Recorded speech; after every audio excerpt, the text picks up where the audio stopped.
Speaker, Professor J.V. Vaishnav Paint Sir, Vice Chancellor, Bundelkhand, the guest speaker on the occasion, Dr. Sudhanshu Pandya, Professor, Institute of Business Management, CSJM University, Kanpur, the Vice Principal of the college, Dr. Arun Mishra Sir, all faculty in charges, the family members of the Jain Narayan College family, participants and delegates from all country, and the participating students. As it is said that knowledge is power, and education means emancipation. Education means light and liberty. It means lifting of the soul into the glorious light of truth, the light by which can only be made free. There is a very old that if you are planning for a year, sow rice. If you are planning for a decade, plant trees. If you are planning for a lifetime, educate people. I think keeping in view this old saying, the new education policy was formulated by the government of India to promote education in the country. And before this new education policy of 2020, two other policies were also introduced and launched in the country. Firstly, in 1968 by Prime Minister late Srimati Indira Gandhi, and secondly in 1986 by Rajiv Gandhi. And this policy was further revised in 1992 by Prime Minister Sri Narasimha Rao. And the main objective of the new education policy is to link education with employment. The policy also aims to transform India's education system by 2040. The took over around 2 lakh suggestions from all across the nation. Ministry or the policy also plans to increase the expenditure on education to 6% of GDP. The topic webinar that is looking through the prism of education policy is a very relevant topic with a sub-theme focusing upon skill and industry tie-ups. So to bring to your information, the webinar has come amidst the New Education Policy 2020 by the Cabinet on the 29th of July 2020. The new education policy has three basic highlights or three basic focusing on.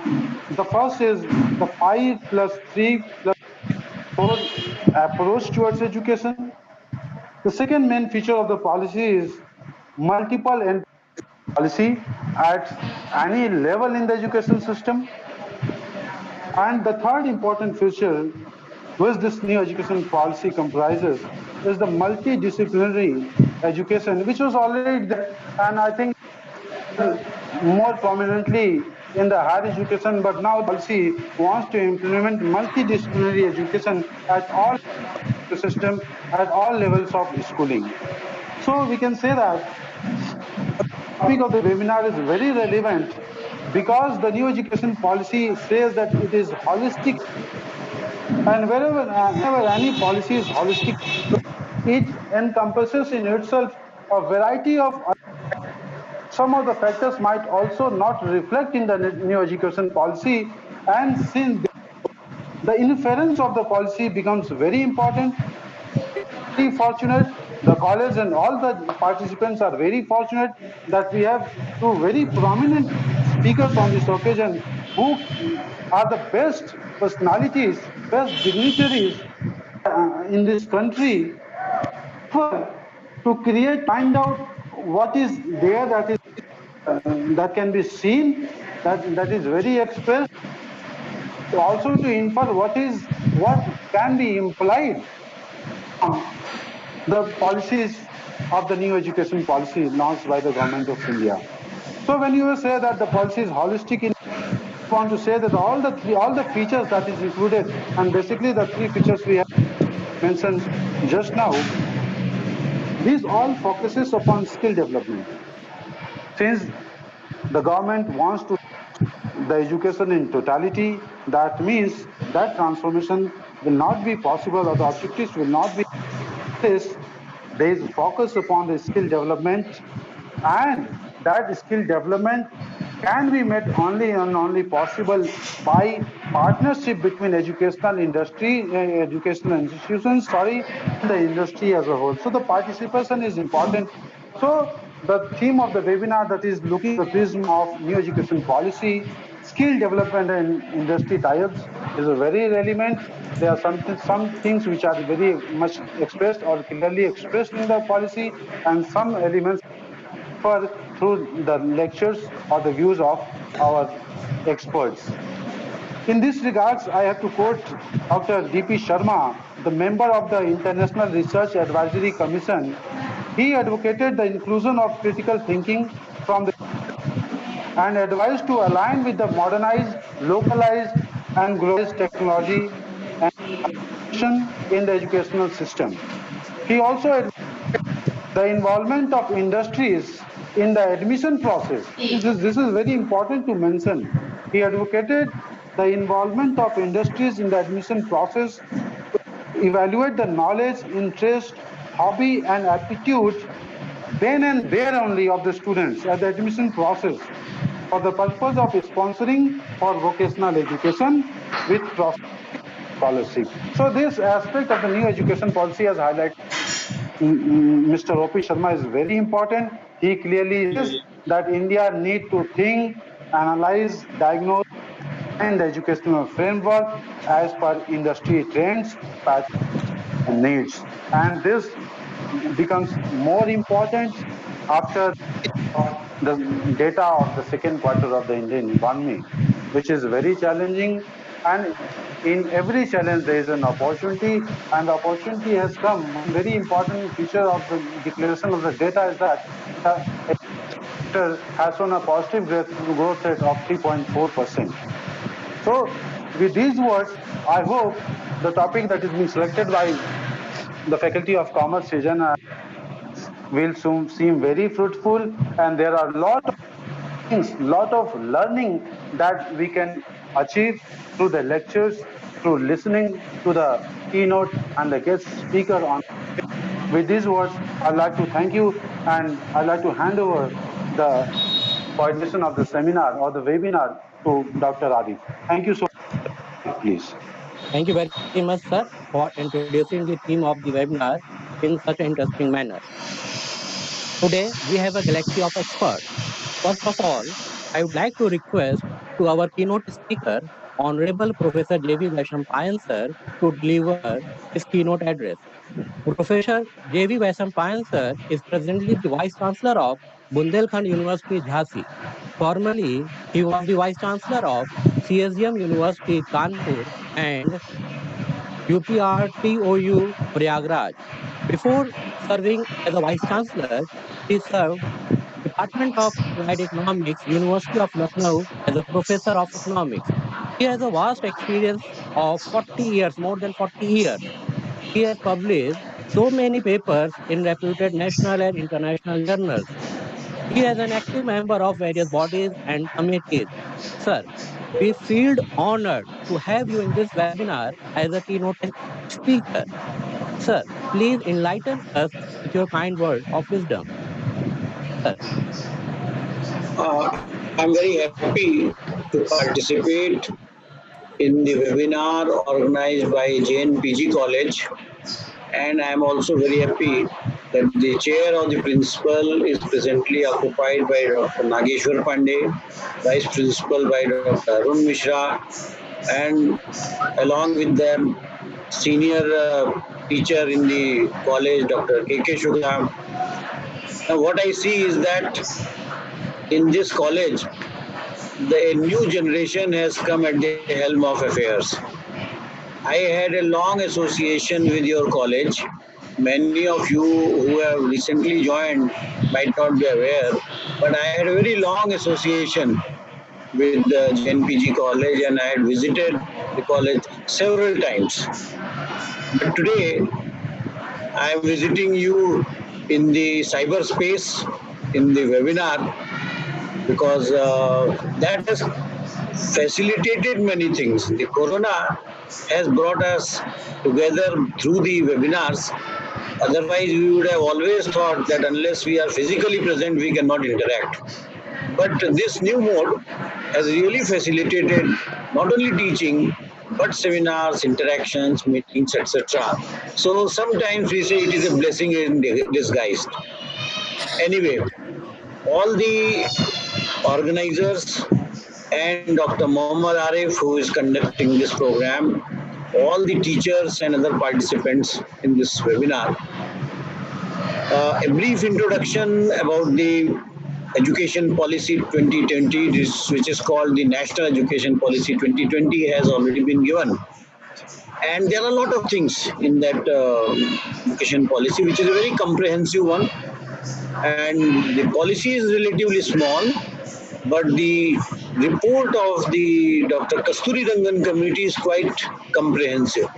And from that comprehensive report, a brief policy document has come into existence, and this policy document is intended to guide the course of education in this country for the next 15 years. There are many challenges, many issues, all aspects, but in a short period of time, it is not possible to discuss the whole thing.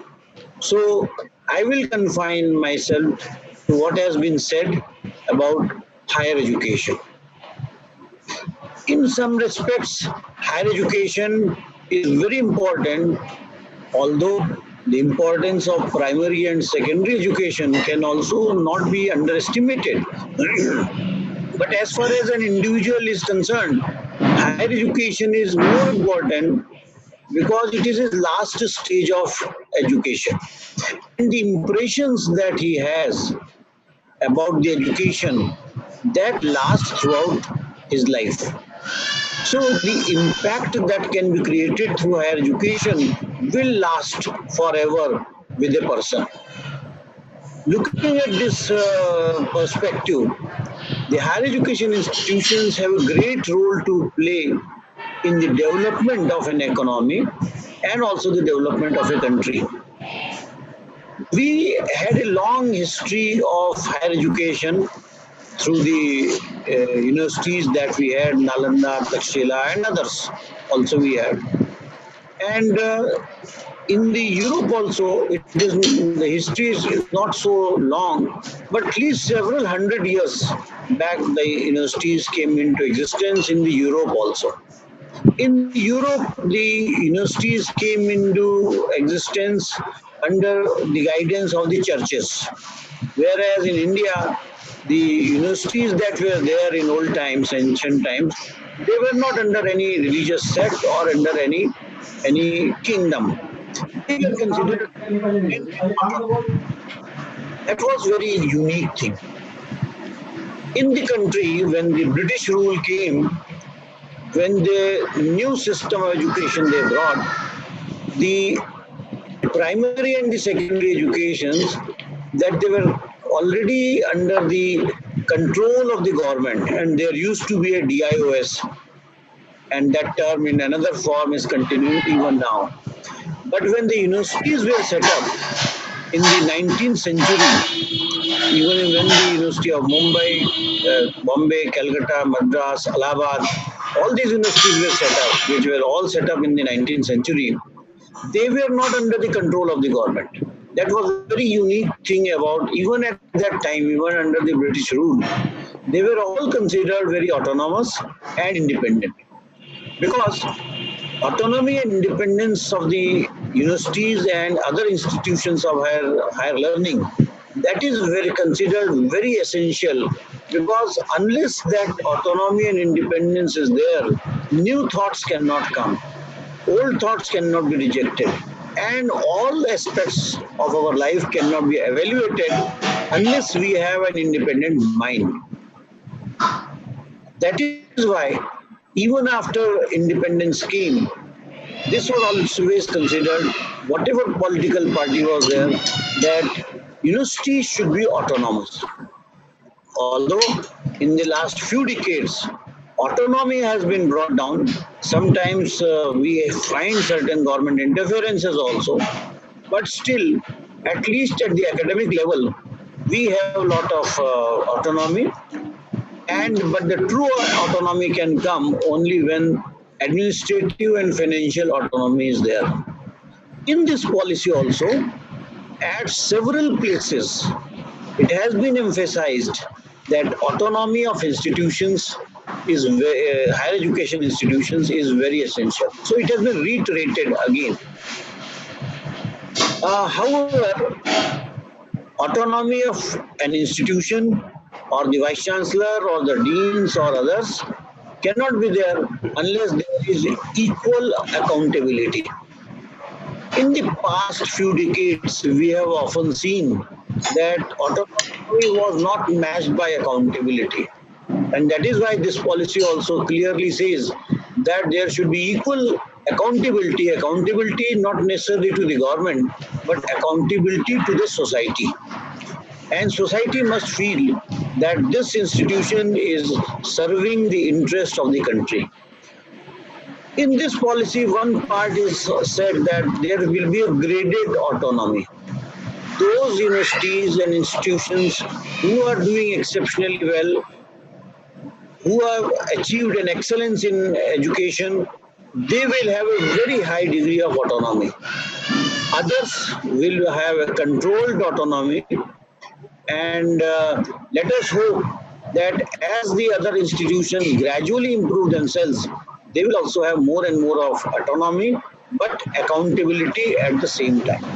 This is very significant part of the new policy, or which is called the National Education Policy 2020. The second very important aspect is that there is again a focus on what we call the liberal education. Rather than technical and professional education, there is again a focus on liberal education, which is, in our terminology, we call education about the arts, science, commerce, education, etc. So it has been experienced that technical education prepare people for a certain profession, and that is their objective. But a well-developed, well-rounded individual can be brought out only through liberal education. But at the same time, it has also already been said that we should have multidisciplinary institutions, and that takes care of the need of professional education as well as liberal education. In a multidisciplinary institution, there will be faculties of arts, science, commerce, fine arts, education, but at the same time, there will be also faculties of engineering, medical, pharmacy, and all the disciplines that we can think of. So, I think this is a very welcome part of the things that we will have.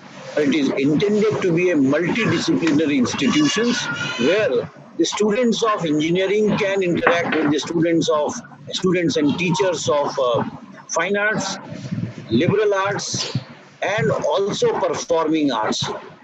So this is a very important aspect. Similarly, at the same time, the students of science, mathematics, they can interact with the faculty and students of engineering, even medical and otherwise. Students of medical can also interact with the students of technology. So the university in that sense will really become universal. The university itself means that all branches of knowledge are taught there. So a revised focus on multidisciplinary institutions rather than specialized institutions, I think this is a very welcome step. But this will at the same time require a lot of administrative issues, academic issues, and a lot of funding. So unless the government brings out a lot of funding, this will be a little difficult, but let us hope when this policy is there, some funds will be arranged, and a true multidisciplinary institutions will also develop. The third aspect of this institution policy, which is a deviation from the present practices or present policy, is that on the affiliation system. The policy envisages that in the next 15 years, there will be no affiliation of the colleges to the universities. The colleges should gradually become autonomous or they become the constituents of the universities itself. So that gives a very big responsibility and accountability on the colleges if they become truly autonomous. So when they become autonomous, the college is entitled to start its own courses. They are entitled to conduct their own exams and also develop their own brand value. At present, we have the what is called the affiliation system, in which there is a university and all colleges around it, maybe few districts, 4, 5 to 10 districts, or even Kanpur earlier it had 14 districts. So the colleges will be affiliated to the university. The university was the examining body and the maintenance of minimum standards in the colleges. That was the responsibility of the university. Whereas the colleges were the responsibility of conducting good education, classroom, research, laboratory, etc. That was the responsibility of the colleges. This system is there in the South Asian countries only. In other parts of the world, we rarely find the affiliation system. So this is a thought that why a university should control 1,000 colleges or few hundred colleges, because it is very difficult to control them. That may be true. But let us see the flip side of it.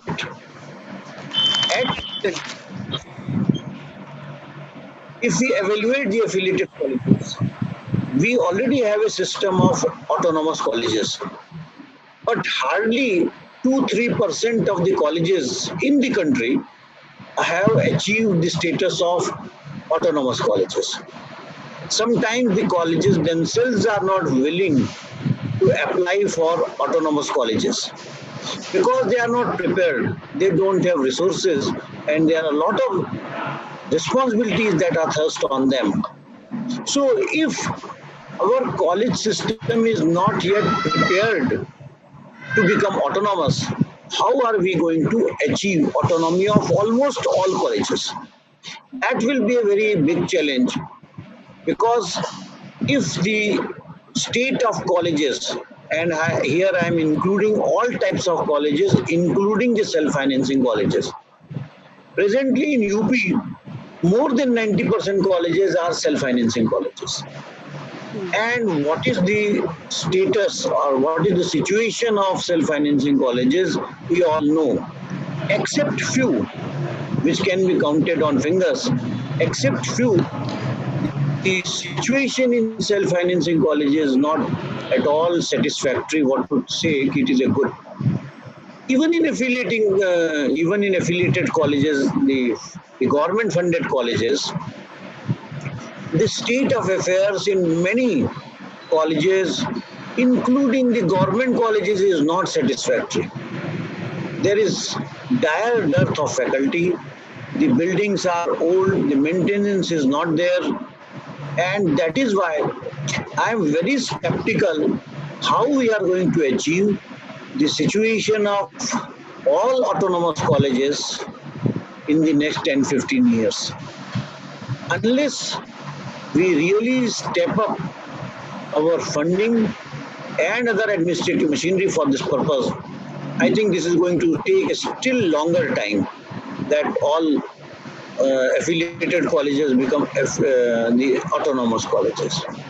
As far as constituent colleges are concerned, it is said that some of the colleges should become constituent colleges of the university. This is also very difficult, because that will also require, universities will require a lot of funding to create constituent colleges. And as I can see, the government funding is not going to increase substantially. There may be some increase, But looking at the state of economy and the state of finances of the governments, it is again a very challenging thing that all colleges become either affiliating colleges, autonomous colleges, or constituent colleges of the university. This is something that we have to look forward.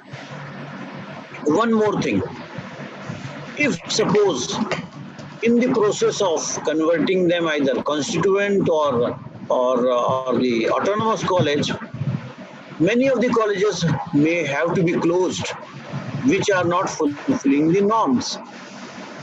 And if that happens, what will happen to our objective of increasing GER, gross enrollment ratio? In the last 10-15 years, our GER has actually increased through the means of SFS colleges, self-financing colleges.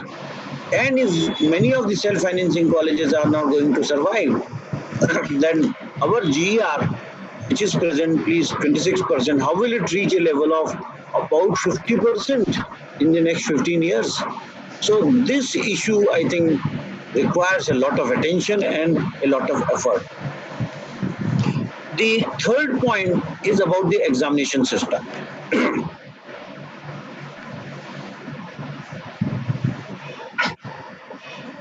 It is being stressed that the focus on the year-end examination or the semester-end examination should change, and there should be continuous assessment or continuous evaluation also. I think this is very ideal, but actually when we look at the real situation, and having experience of several universities, including as Vice Chancellor and teacher, this is something which is most misused. Whenever we have a continuous evaluation, this is the most misused part of the assessment system. Another misused is the practicals and the viva. I think unless we can control the tendency to misuse such assessment system, I think this is not going to succeed. Because here the marking is very discretionary. And when something is very discretionary, it tends to become arbitrary. So I think that should be taken into account, and I believe there should be some continuous assessment. The student should feel that I am being observed and I am being assessed every day, every month. But at the same time, the weightage of this, which I call a discretionary marking, that should be reduced. And the major part of the assessment should be through annual system or the semester end, which can be properly monitored. But here also, a lot of emphasis has also to be given in how the exams are conducted, how the questions papers are set, how the evaluation is done. Unless we look at all these three things, the question paper, the evaluation, and the conduct, examinations cannot improve. In the last few years, there has been a lot of focus on control of copying. But that is only one part of the reform. We also need a reform in the examination, question papers, and evaluation, because I have myself observed at many places that the question papers are not being prepared properly.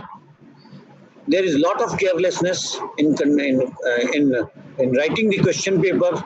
Evaluation is very faulty, and that's also dilutes the whole thing. So, if we need reform in the assessment system, this should also not be lost sight of, that how examination should achieve the purpose for which it is being conducted. Examination's basic objective is that it should distinguish between good and bad. That is the main objective of examination. If the examination cannot distinguish between good and bad, then the examination system is failing. And that is what is generally happening. what we see is the lack of interest of the students in the classroom or about the examination is that they often feel that whatever we do, the marking is the same, or this is what is called average marking. Unless we get rid of this thing, unless the examination produces the result of the effort of the students, the examination system cannot deliver a good quality education. Actually, what we often say that first you study and then examination will test you. But sometimes reverse happens. The examination system of 1 year sets the benchmark for the education of the next year. Because generally students, a general tendency among students and even amongst teachers is also that they look at the examination papers of the previous few years and then accordingly decide their approach to the teaching. So that is why if we have a very robust system, examination system, I think the education and the focus on education, that is the learning, will definitely come. So there should be a high degree of correlation between learning and the result. If we can establish that, then the lot of things are automatically done. Another aspect is about the one part which again I feel is very challenging is that admission through National Testing Agency for all admissions of undergraduate classes. I think in India, where we have not only lakhs, we have crores of students, admissions taking place in the university. I think having one testing agency for the whole country, conducting in the exam on one date with India of such diversity, it will be very difficult for one agency to conduct the exam for the whole country because the climatic condition, cultural conditions, the geographic conditions of different parts of the country are very different. And one exam in 1 year for admission by one agency, I think this is a very big challenging. That also needs, I think, a reconsideration. Now, lot of things I have already said, and I think there are other speakers, Dr. Sudhanshu Pandya, that also is important. But one part I will say before ending, that is the focus on quality education. The whole focus of the policy is on achieving high standard of higher education, that is the quality higher education. And quality of higher education can be achieved only when we have good quality teachers, committed teachers, motivated teachers. Only good quality and motivated teachers can motivate the learners. And if we have good quality and motivated teachers, we can motivate the students as well. And when both of them are motivated, both of them are committed to learning, I think then nothing can stop high quality higher education in the country. Yesterday we had the Teachers' Day. All of us probably, I think, no program was held in the colleges or the universities. But I think that should have been a point where should be an introspection among the students and teachers also, that how I can improve the teaching, how can I motivate the students, how I can inspire the students. If all these things on the occasion of the Teachers' Day we have done, I think we have done our job. With these words, I again thank the organizers, and fortunately all three of them have been my students in the past in the Lucknow University. And Nageshwar Pandey also did his MCOM thesis under my supervision. I don't know whether he recalls it or not. And all of you, Kaushal and Arun, both have been continuously interacting. I again thank and congratulate them for having this webinar on the National Education Policy 2020. Thank you very much. Thank you very much, sir, for enlightening us. It is always a pleasure and pleasant for us to hear you. Now, I would like to request our guest speaker, Honorable Dr. Sudhanshu Pandya, to address the audience. Dr. Sudhanshu Pandya is presently working as Associate Professor of Finance at Institute of Business Management, CSGM University, Kanpur. He has a teaching experience of more than 20 years. He has published various research papers in national and international journals. He is an active member of various bodies and committees. Sir, we, fe- we feel blessed to have you in this webinar as guest speaker. Sir, please enlighten us with your thoughts. Sir, Thank you. Say a few words about Sudhanshu. And Sudhanshu, just hold on. Yes, sir. Uh, you have introduced a very formal Dr. Sudhanshu Pandya, but I know him far well. He has done his MSc in statistics from Lucknow University, and then he did wow. his degree of postgraduate degree in management from Lucknow, and there he came into contact with me. But somehow we had lost contact as I was in Lucknow and he was in Kanpur. But when I joined Kanpur University, then we again came into contact with each other. And he has been such a meticulous worker that you cannot expect wrong things inadvertently or advertently from him. So he has been a very pillar of strength to me at Kanpur and very sensitive things we was handling and almost error free. Our examination system at Kanpur, coding, decoding, every was very no error free. And I can tell you, we used to have around 80 lakh answer books sometimes in our stock. Answer book evaluated. And if you need any one answer book, within few hours it could come. Few hours out of 80 lakhs, one or two answer book could be found there. So he was managing all those things. I think he's a very important, he was a very important person and he has been good in his studies and statistics all. So I think he is more appropriate to speak on the skill development, especially the vocational and professional development. I think now I hand over it to Sudhanshu Pandya. Okay. It is our pleasure to hear you, sir. It is our pleasure, sir. Okay.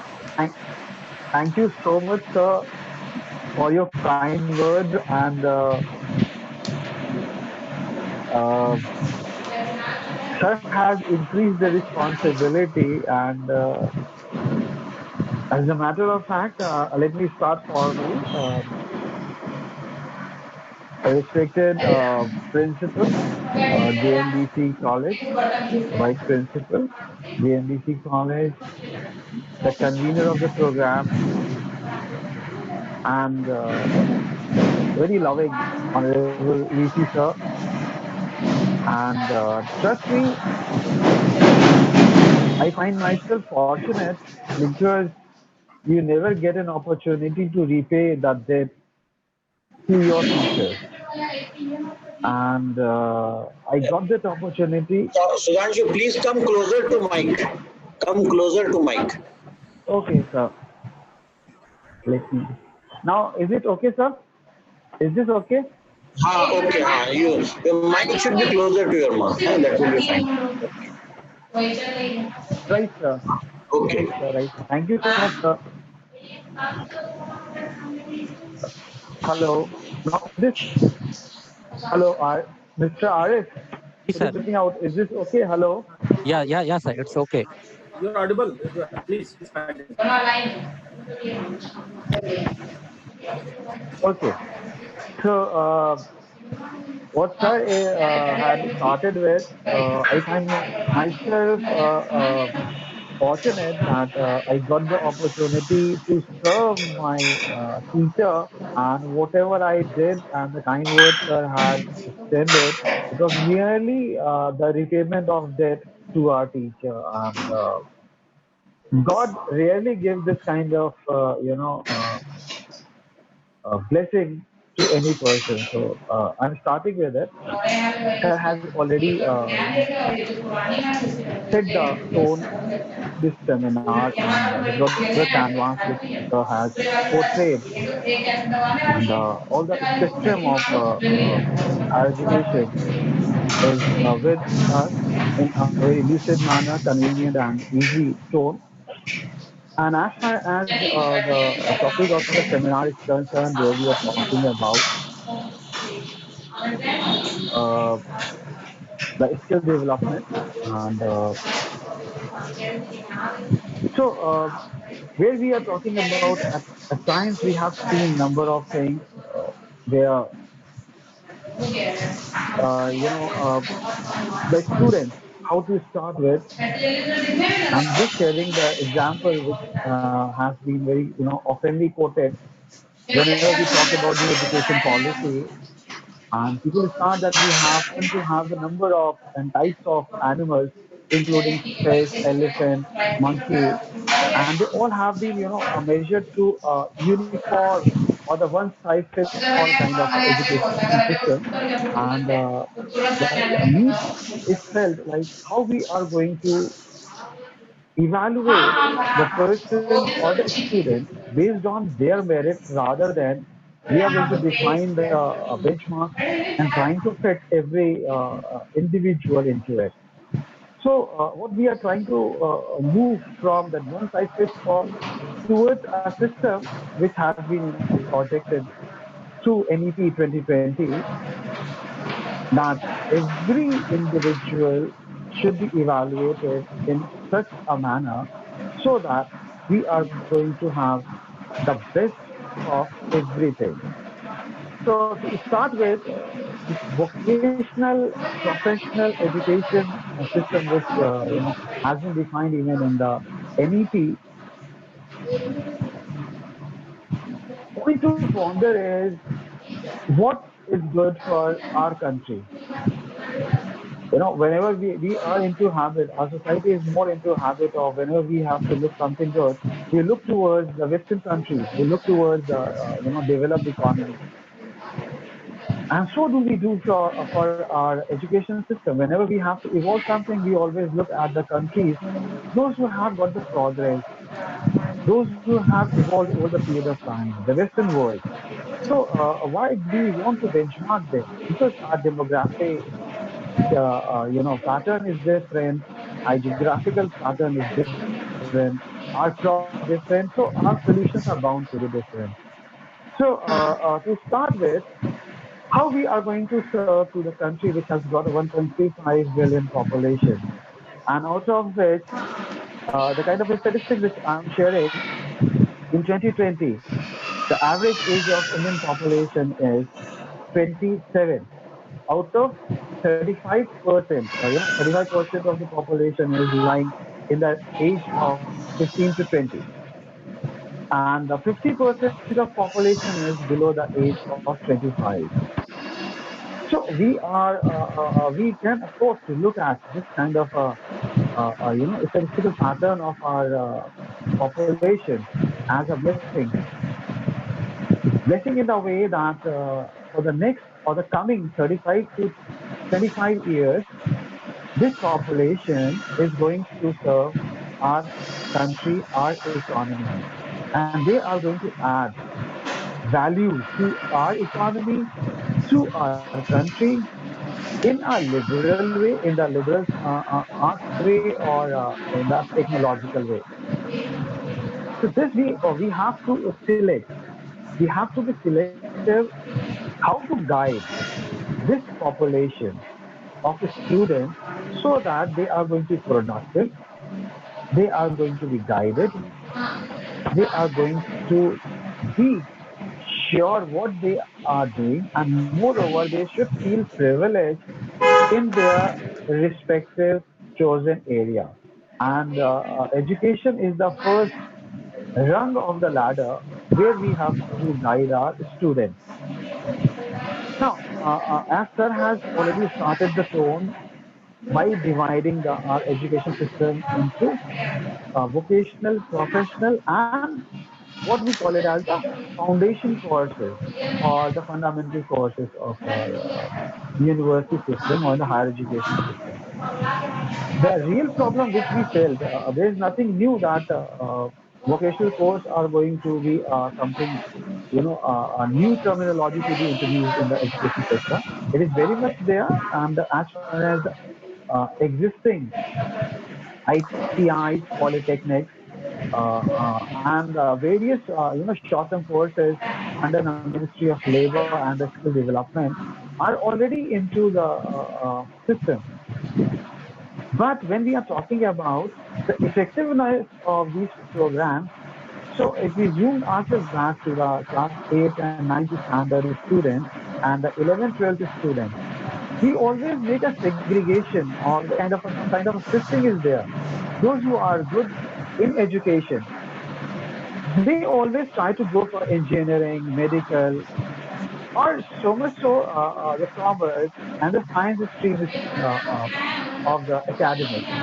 And for the polytechnic and the ITI is concerned, we always, look at the student, those who are not so good at the study. So this taboo, which is existing in the society, is to be broken.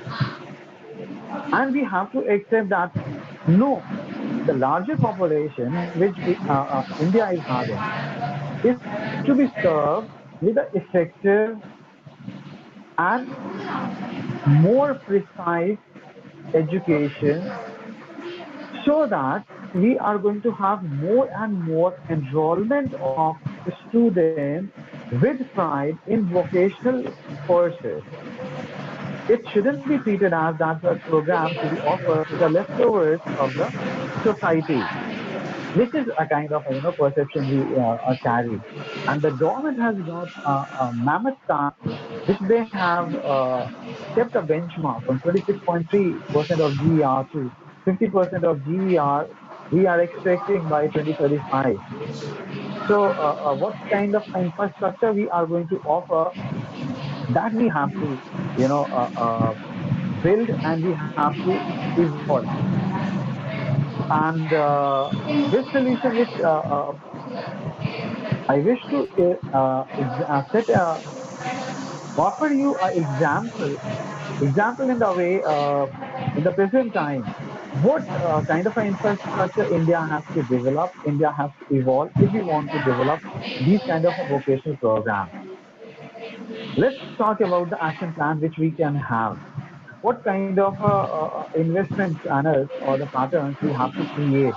What are going to be the sources of these investment and the financing? As sir has already said, it is really a big question mark to arrange for the finances, because what is happening of late, the university financing, the government is moving from the financing and the funding from the government towards the self generation of funds. The universities are expected to be self reliant. How we are going to handle this present scenario, and we are going to leverage this present scenario with the future to create the vocational studies. If we look at the scenario and what we can see around, we can feel around. We all have been using the e-commerce sites. We are using the various websites, and whenever we are starting, we shift towards Google. Google has got the solution to everything. Another dimension of the development is biosciences and bioinformatics. Now, if we are going to put these two factors together, what kind of a society we are moving towards? We are moving towards a society which is guided ahead of their thought process. Remember, this artificial intelligence has given a, such a platform to all the e-commerce vendors, including the Facebook, the biggest player in this league. And Facebook has got this kind of a tremendous potential to even guide our thought process. When we are talking about the guiding our thought process, meaning thereby looking at our behavior, looking at our pattern of decisions, they try to forecast our future. They try to give our decisions to us with a number of alternatives. And with biosciences and biotechnology clubbed with artificial intelligence, we are going to get a society which is not only going to be, uniform in behavior, uniform in terms of skills, uniform in terms of choices, and then we are going to guide them. Okay, now this is meant for you, the way we get the guidance from the e-commerce side. Same kind of a model we may evolve even for the population which we are having in India in the higher secondary section and graduating towards the higher education system. One of the this example can also be used for the purposes of how the industry can facilitate the growth for the education sector, how it can help us to leverage the industry support system by virtue of big data analysis, artificial intelligence, for the purpose of guiding our present generation what is good for them, what is better for them, and the government can leverage the finances, the benefits of the industry for the purpose of growth of education sector, for the sake of growth in the economy, and they can also reduce the burden of their financing. And what the industry is going to get, industry is going to get a dedicated skilled person, those who are going to work for them. For example, the government has started with one district, one product scheme.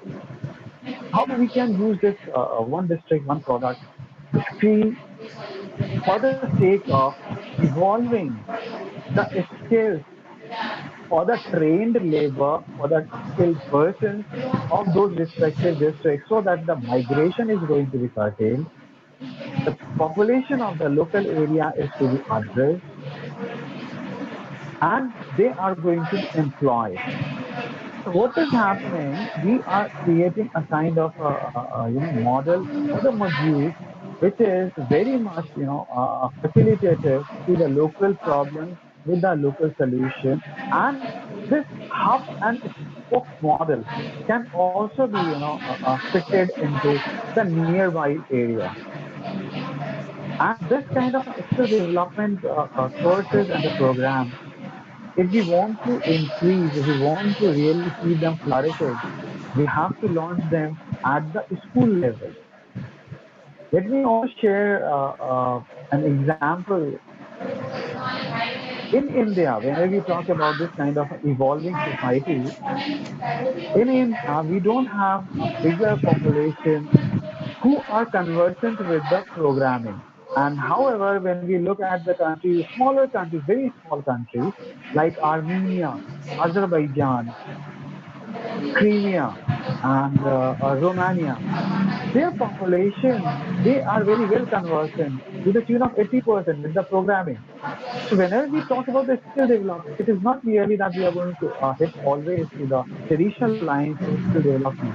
This programming could be a great hand, a strength, an act of strength for the future generation of our country, which we find very difficult. And this can also be, felt with in this corona time, even in the time of adversity. What is helping us out as a backbone is our, the technology support, e-courses, e-program, or the e-channel. And at times we find ourselves, number of people, they find themselves at, they are awestruck, like how to handle this technology. And trust me, in the time to come, technology is going to be the oxygen. And so does it's going to be the oxygen even for our education. And we, as an academician or the student, we all have witnessed how important it's going to. So my suggestion would be that the government and as an education system, we have to evolve cost-effective methods. We have to evolve a more tailor-made solutions for the skill development, which can fan out to the larger population. And we don't expect that the students they are going to approach the universities or the higher education institution or the vocational courses offering institutions. It should be so much of awareness among the students so that they should probe more and more. There should be interest even among the student community. They should feel privileged if they are going to pursue vocational programs, not only rushing to the traditional professional programs, medical, MBA, engineering.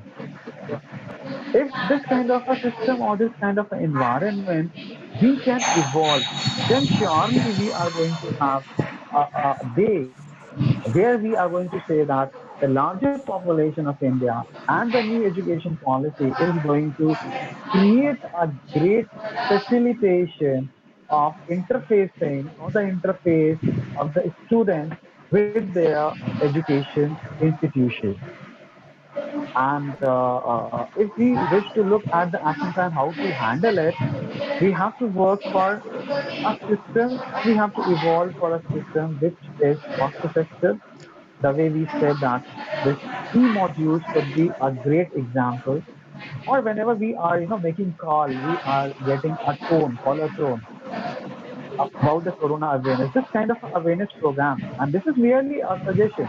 This kind of a program could be offered at a local level, at a district level, at a state level, so that it's going to help us out by making or creating awareness among the future generation, what they can go for, what they can elect. And this could be even, provided and the various, thought-provoking ideas.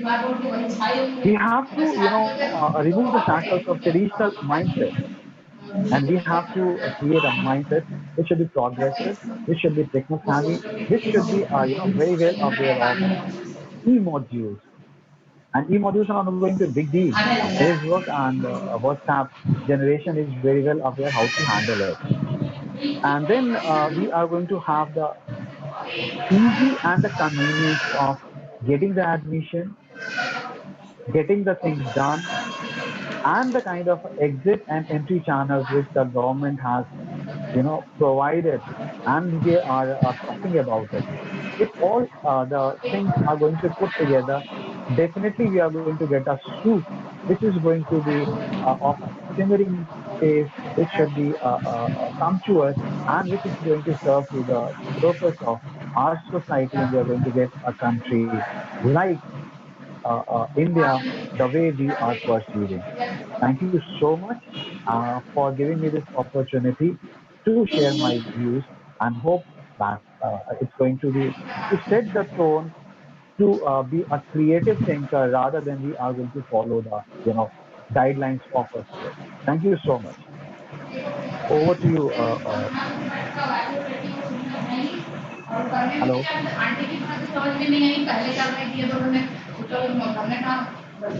Hello. Mic on करो यार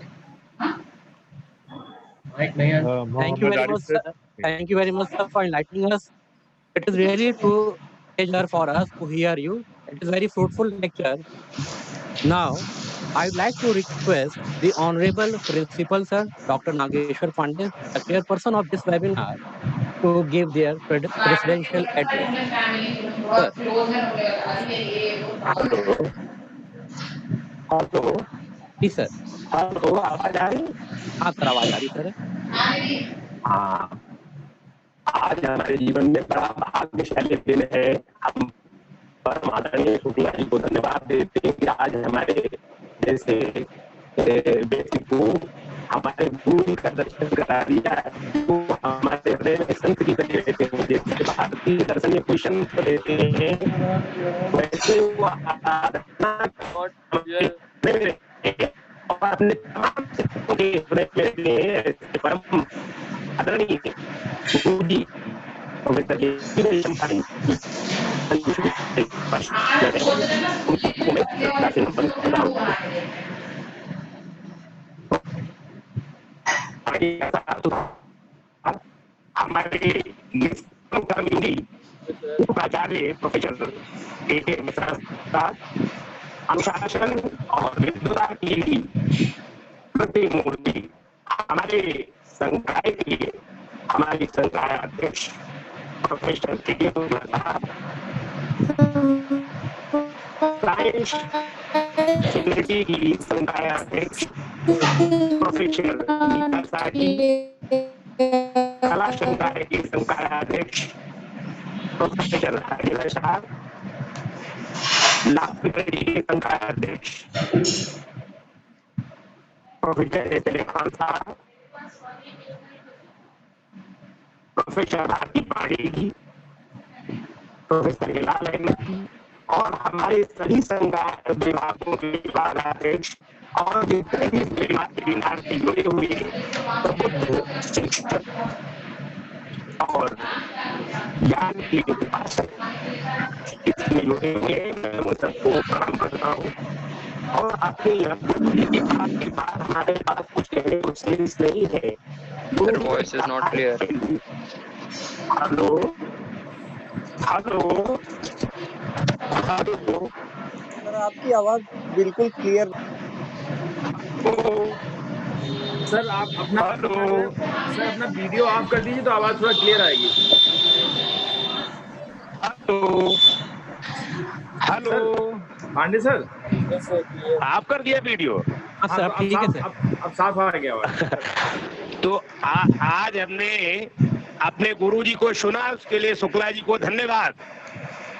और हम परम विद्वान लोगों के सभा में सभी विद्वानों को प्रणाम करते हैं। और कुछ बातें गुरुजी ने व्यावहारिक पहलू पर बहुत जोर दिया है। हमारे गुरुजी प्रोफेसर वैशंपायन साहब ने व्यावहारिक पहलू पर बहुत जोर दिया है।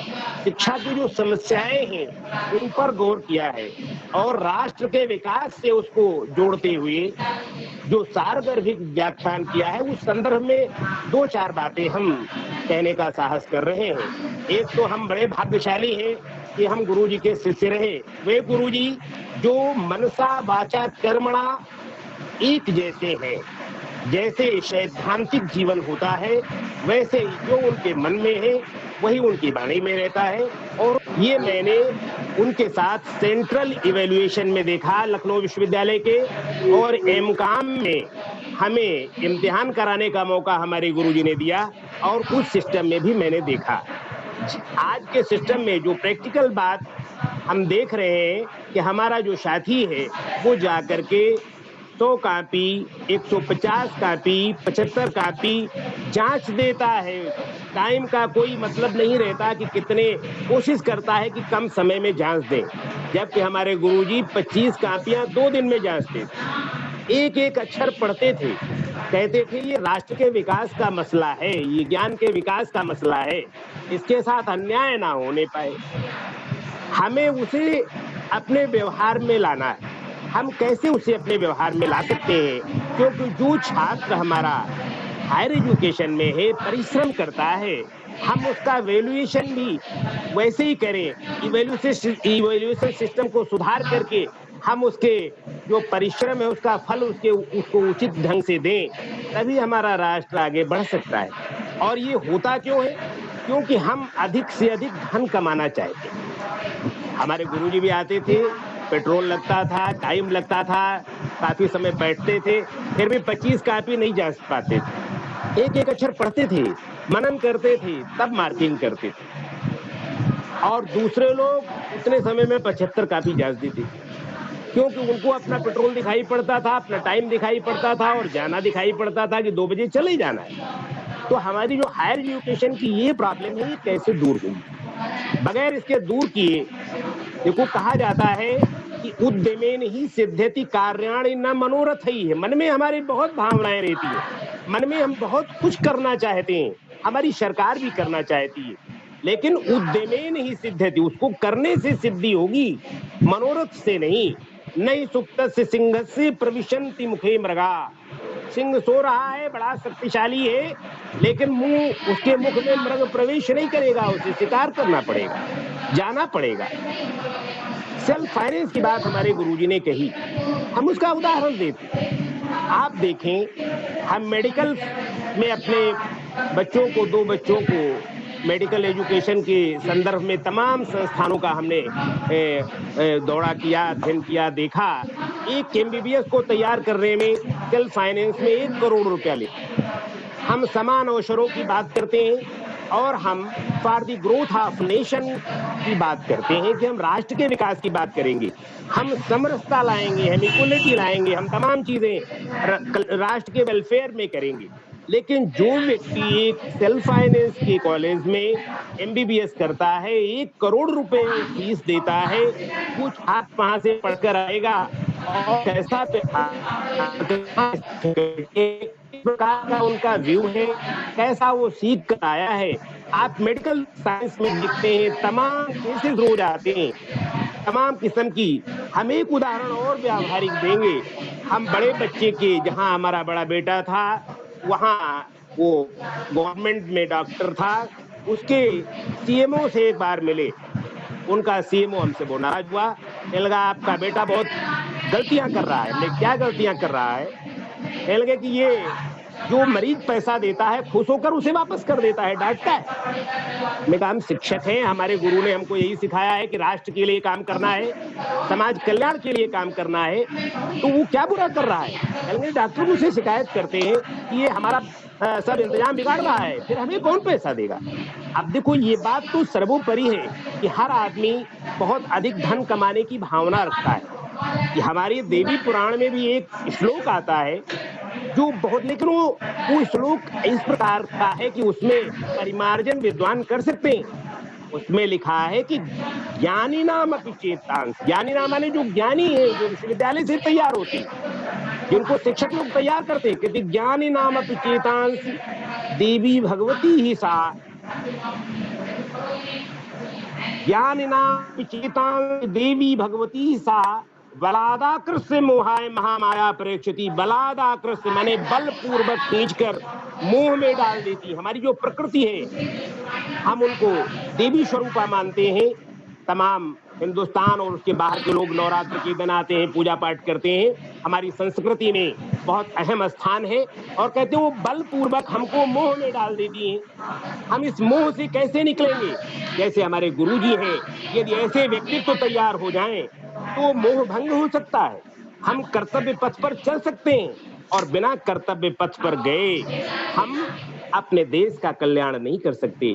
और ये शिक्षक वर्ग है जो परम आदरणीय है, जो शिक्षक हमारे राष्ट्र का चिंतन करते हैं, जो शिक्षक अपने इंद्रियों के नियंत्रण पर विश्वास रखते हैं, जो राष्ट्र के लोगों को की सेवा ही सर्वोपरि मानते हैं, जो ज्ञानोपदेश और जो अपने शिष्यों को बहुत बैलेंस्ड वे में सिखा करके, उनको अभ्यास करा करके राष्ट्र निर्माण के लिए तैयार करते हैं, वो ही कुछ कर सकते हैं। और हम शिक्षकों के सामने हमारी नई शिक्षा नीति, हम नई शिक्षा नीति में कुछ नहीं कर सकते, उसका पालन कर सकते हैं बेहतर ढंग से। हम नई शिक्षा नीति की व्यवस्थाएं सुधार सकते हैं, क्योंकि एग्जीक्यूटिव पार्ट हमारे पास है, उसका जो एग्जीक्यूशन है उसका वो हमारे शिक्षकों के पास है। और हम देखते हैं कि हमारा शिक्षक अगर पुरानी हमारी संस्कृति के अनुसार त्याग और तपस्या की मूर्ति बन जाए, जैसे हमारे गुरुजी हैं, तो इसमें कोई संदेह नहीं है कि हम अपने राष्ट्र का उन्नयन और इस नई शिक्षा नीति का हम पालन करते हुए अपने राष्ट्र का विकास न कर सकें। हम अपने शिक्षक साथियों का आह्वान करते हैं कि वो अपने अंदर त्याग की भावना, अपने अंदर छात्रों से प्रेम की भावना, आदर की भावना और राष्ट्र प्रेम की भावना को विकसित करें, और इससे ही हमारा राष्ट्र का कल्याण हो सकता है। हम पुनः इस विद्वत समाज को प्रणाम करते हैं और अपने पूजनीय गुरुदेव को बार बार नमन करते हुए अपनी वाणी को विराम देते हैं। Thank you very much, sir, for your kind word of wisdom and every type of support you have provided us. Now, after the series of various delivery, now it is a time of question and answer session. So I would request to all participants, if they have any type of question regarding the webinar or the National Education Policy 2020, they can ask to our expert for the same. अगर किसी भी participant को, किसी भी student को या किसी भी कलीग या टीचर्स को कुछ भी पूछना हो, कोई क्वेश्चन हो, वह हमारे आप एक्सपर्ट से आप लोग पूछ सकते हैं. If anyone want to ask a question, it is our pleasure to give the answer. Sir ये जो हाँ सर. कॉपी सर हिलाल साहब, जी डॉक्टर हिलाल सर. सर अनम्यूट कर लीजिए सर अपने आप को. जी sir. Good afternoon everyone. Very good afternoon. Sir, हमारे जो experts आए, they have been whatever information they have given was definitely spot on, and so many queries which we were having before this webinar has been answered by the two experts who have come. We are really thankful that they have really given a very valuable lecture to all of us. So there is one, there are 2 or 3 questions, but I think there is not so much of time. I think I will ask only one question, which is basically from the side of the students, their concern. So till now we were having a course of 3 years graduation. To make it simple, if we can call it 3G course. 3 years graduation, 3G course. Before that we were having 2 years graduation, that was 2G course. Now this is 3G course. And from 2022 we will be having a 4 years graduation. We can call it 4G course. Sir, if we equate all these things, 2G, 3G, 4G with the information technology, so like after coming 3G, the 2G was redundant, that was considered as obsolete. And now we are in the 4G, 4th generation technology. So 3 generation technology is obsolete. Now we don't want to use 3G technology. So sir, I would like to ask that what will happen to the students who are doing their graduation in the 3 years course, when they will come into the, like the word is not very good, but I don't have a better word to say. When they will come into the market for the employment, then they will be competing with the 4G students. What will happen to them? Sir, is there any remedy for in this new education policy so that these 3G people can compete with the 4G people? Definitely when we are going for the new education policy, this new education policy will be bringing a better students, a better, they will be giving a better education to these persons. How the two will be competing with each other in the job market, and so that is a big concern among all the students who are doing the 3 years course.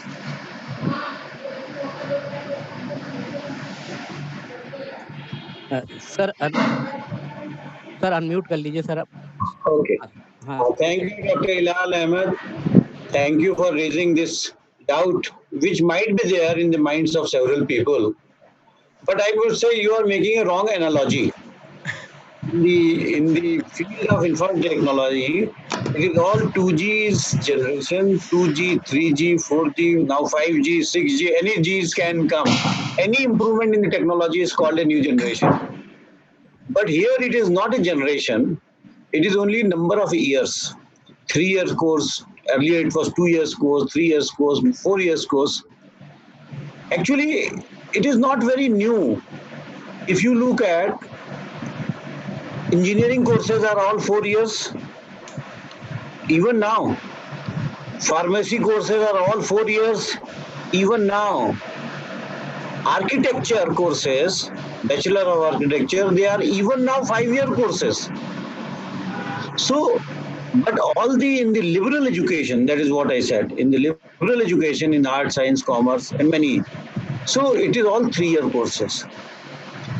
The 4-year courses have been there in almost all graduate programs, especially in the US. They already have a 4 years graduation program. And after the 4 years, they have a 1 year post-graduation and then PhD. So our students who want to pursue PhD in US, they cannot get admission because our graduation is 3 years, their graduation is 4 years, so 1 year additional coursework they have to do before they can enroll for the PhD. So that American pattern is being followed in many parts of the world. Probably the idea is after graduation, our students should be able to go straight away for the PhD. That is the, I think, hidden idea behind this. But it is not that from 20 or 21 it is coming. No, it will take 2-3 years minimum. And at the same time, they are saying that there should be a 3 years and there can be a 4 years. So there is a problem of exit after 3 years. So this is part of what we call several entry and exit points in the education system. The present one, as compared to the present one, the objective is to make our system flexible system with multiple entry and multiple exit points.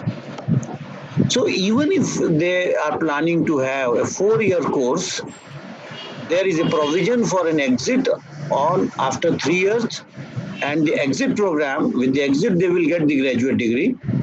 But if they want to pursue post-graduation or for PhD, then for that the 4-year course plus 1 year post-graduation course is warranted, and only after that they will be able to go for a research program or the PhD program. So an exit, even if it is 4 years, an exit after 3 years is takes care of everything, and that has already been there. I may tell you about 20 years back, there used to be 2 LLB degrees.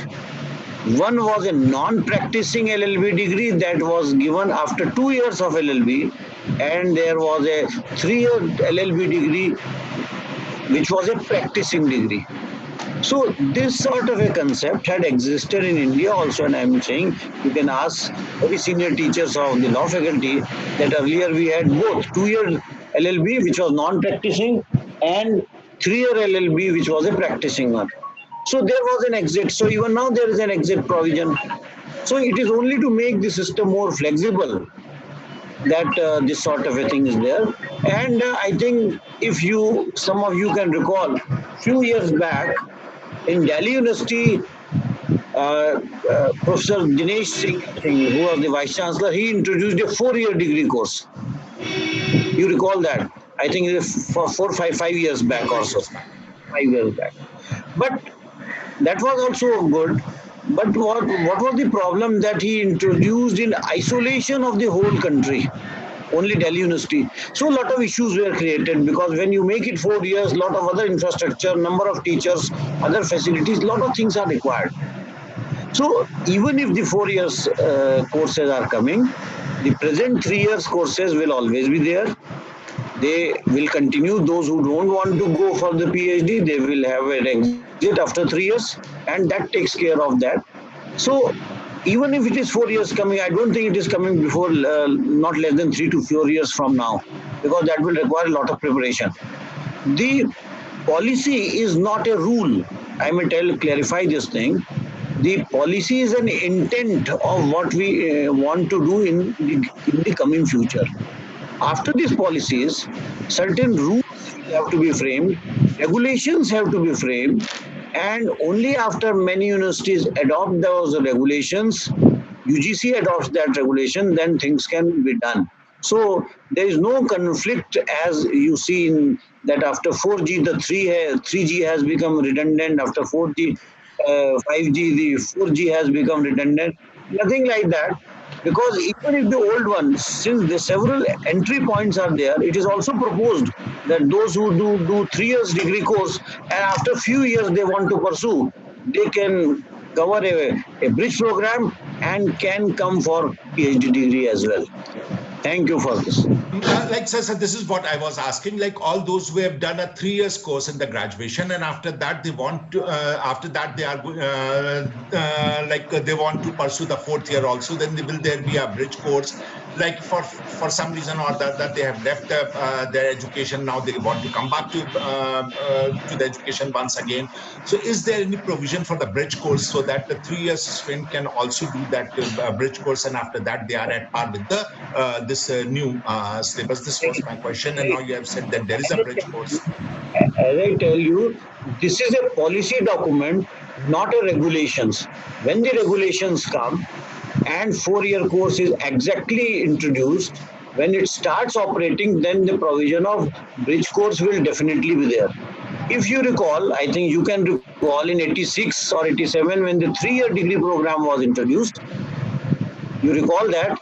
Yeah. And Yes, sir. Yes, sir. after that, those who had done a 2 years degree program, if they wanted to do post-graduation, there was a provision of bridge course, and the provision of bridge course continued for 4 or 5 years, unless everybody became 3 years course. So this is a policy. It is not a regulation. When the regulations are made, such provisions will definitely be there. Thank you, sir. Thank you very much, sir.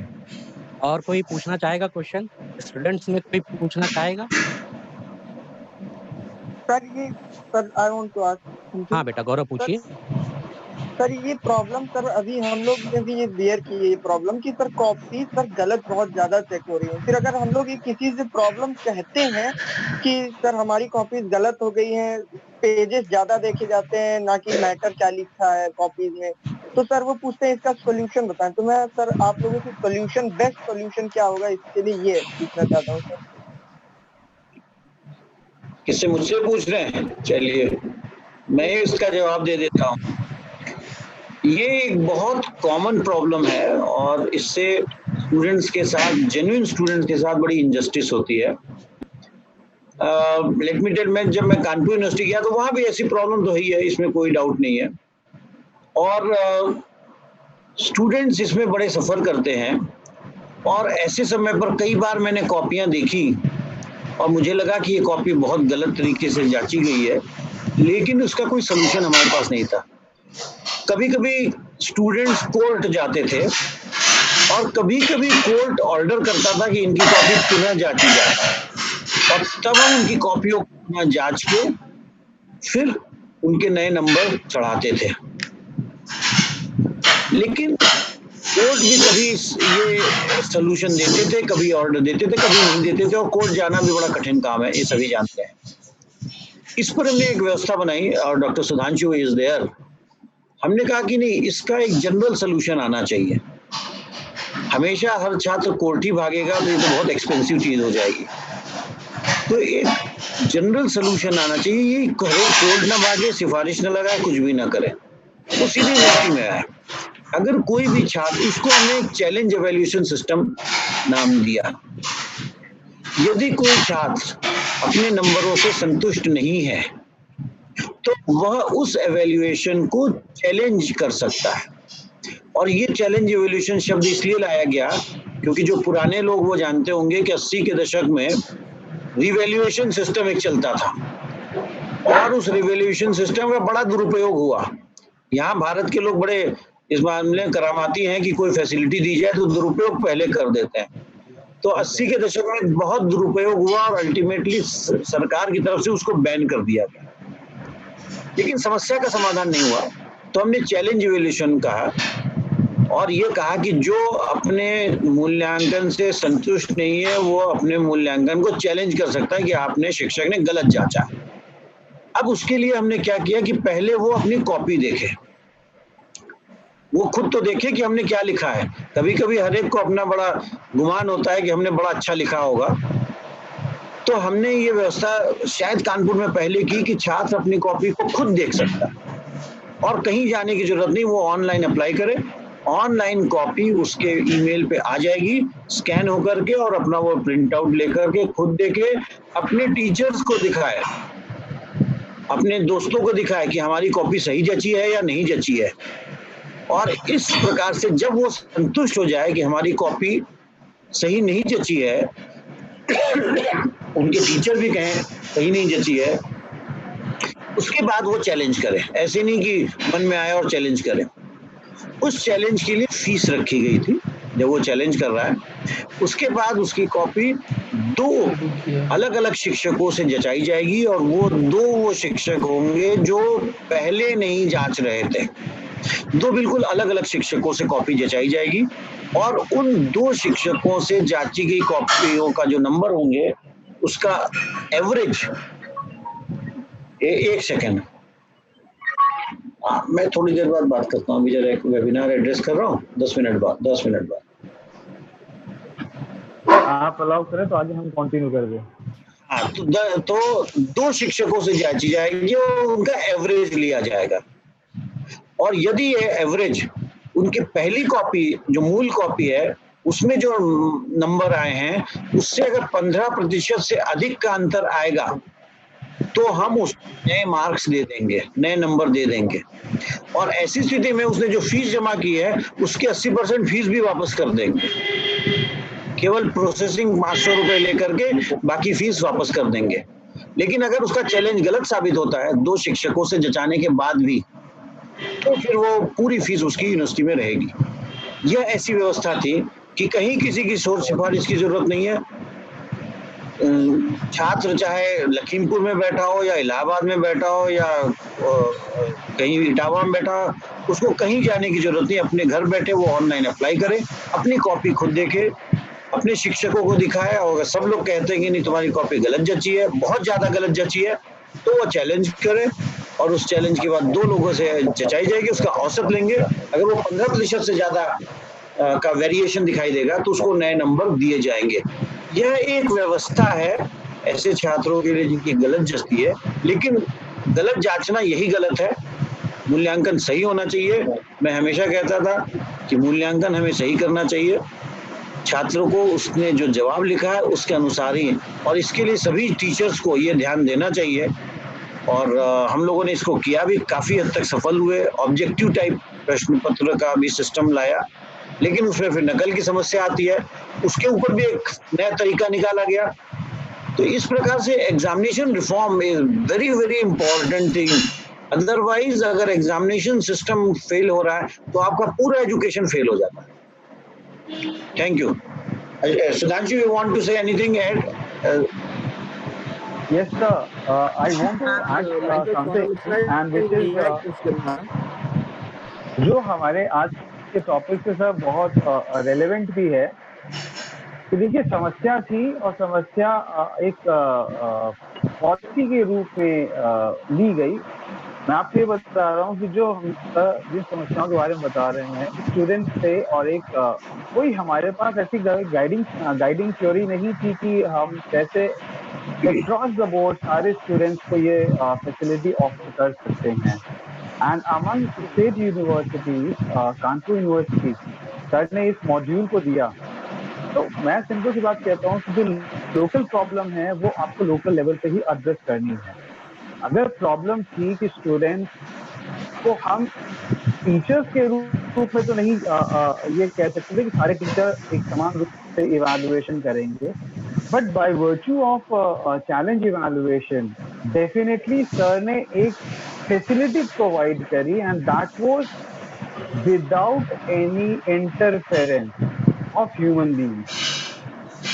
It was absolutely transparent, fair, just, and time-bound facility extended, where the student who feels that they have not got the just evaluation may take the route of challenge evaluation. And that's the way, if we are going to have the good policy makers or the good persons at a decision-making level, surely this higher education system will evolve the way sir has given it. This is one of the examples, challenge evaluation. Various other universities followed the suit, but among the students, this facility was very much appreciated, and they liked it. So this is what I wish to add something. कि challenge evaluation जैसी अगर facility आप लोग, और student के ऊपर depend करता है, अगर आप डिमांड करेंगे structured and constructive manner में, definitely it will sometime it will be there. Thank you so much. एक चीज मैं इसमें ऐड कर दूं सभी, जस्ट ए मिनट, एक चीज ऐड कर दूं। चैलेंज इवैल्यूएशन सिस्टम बहुत अप्रिशिएट किया गया, बहुत यूनिवर्सिटीज ने भी अडॉप्ट किया, लेकिन जैसा मैं कहता हूं कि किसी चीज को अडॉप्ट करने के लिए उसका सही इम्प्लीमेंटेशन भी होना चाहिए। जहां जहां इम्प्लीमेंटेशन सही नहीं किया गया वहां फिर वही समस्याएं पैदा हुई जो रीएवैल्यूएशन में हुई थी। तो you should have a good policy and you should have a good policy implementation also. जब दोनों चीज सही होंगी हम इस चीज को सक्सेसफुल कह सकते हैं। Thank you. और कोई बेटा और कोई क्वेश्चन पूछना चाहेगा? Yes sir. हाँ मुकुल गुप्ता। मेरा क्वेश्चन सर। हाँ बेटा एक लो पहले मुकुल। मेरा सर एक से सर हाँ क्वेश्चन है कि सर ऐसा नहीं हो सकता कि सर टीचर्स की एक परफॉर्मेंस इवैल्यूएशन सर कॉपी जांचने में भी एंड टीचिंग में भी एक हो, ताकि टीचर्स के ऊपर एक मॉनिटरिंग की जा सके कि वो कॉपी सही से जज रहे, क्योंकि स्टूडेंट्स का इफेक्ट होता है। एंड सर एक ऐसी बॉडी कॉन्स्टिट्यूट हो सकती है कि जो सर टीचर्स को टाइमली ट्रेनिंग, जो सर अपडेटेड कोर्स होते हैं या कुछ भी होता है, तो उसकी ट्रेनिंग प्रॉपर हो, और कॉपी करेक्शन में भी जो ट्रेनिंग होती है वो भी अगर ऐसा पॉसिबल हो पाए तो सर एजुकेशन सिस्टम में भी काफ़ी अच्छा एक इम्प्रूवमेंट आएगा, और स्टूडेंट के साथ भी fair and marking and fair education मिलेगी, तो ताकि जो स्टूडेंट जो जेन्युइन स्टूडेंट्स हैं सर, उनको सर मतलब एक अच्छी यूनिवर्सिटी में एडमिशन मिलने में कोई प्रॉब्लम ना आए, क्योंकि सर मार्क्स ठीक से बेटा कम ठीक है बेटा ठीक है। और सौरभ आप क्या पूछना चाह रहे थे? सर मैं ये पूछना चाह रहा था, जैसे कि न्यू एजुकेशन पॉलिसी में एक सिस्टम है कि कोई बेटा माइक आगे करो। सर मेरा क्वेश्चन ये था कि कोई भी किसी भी स्ट्रीम का स्टूडेंट हो, कोई भी सब्जेक्ट चूज कर सकता है, बट सर ऐसी स्ट्रीम में अगर मान लीजिए मैं कॉमर्स स्ट्रीम का हूँ और मुझे फिजिक्स या फिर कोई भी सब्जेक्ट लेना है, तो आगे जाकर सर अगर कोई भी जॉब रिगार्डिंग आता है तो पर्टिकुलर एक सब्जेक्ट या एक स्ट्रीम से पर्टिकुलर मार्क्स की रिक्वायरमेंट हो जाती है, तो सर वहां पर हम लोग कैसा क्या कर सकते हैं? सर